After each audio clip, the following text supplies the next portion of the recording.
সময় শনিছড়া বাজারের কাছে এক স্কুল ছাত্রীকে ধাক্কা দিয়ে পালালো একটি সিমেন্ট বোঝাই লরি। লরিটির নম্বর AS01FC6555। ছাত্রীর নাম রোমেনা বেগম। পরবর্তীকালে সিমেন্ট বোঝাই গাড়িটিকে আটক করে থানায় নিয়ে আসে ধর্মনগর থানার পুলিশ, কিন্তু চালক পলাতক বলে জানায় পুলিশ।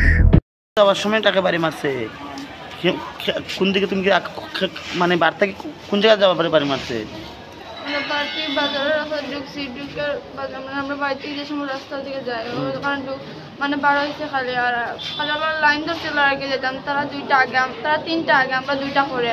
আর তারা আগে আমি দোকানে ঢুকতাম, আমি বই কিনতাম একটা, আমার বই নাই একটা কিনছি না, ওটা কিনতাম করে অন্য সাইডেও পাইছি, আর কি সাদা সাইডেও পাইছি। বাদে একটা গাড়িটা বাড়ি মেরেও গেছে।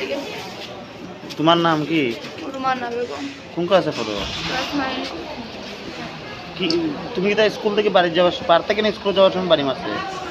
এবারে তোমার এখানে আনছে কে? আপনাকে শনিছড়া হাসপাতাল লয়ে গেছিলেন এখান থেকে? এবার এখান থেকে কি তা করছে?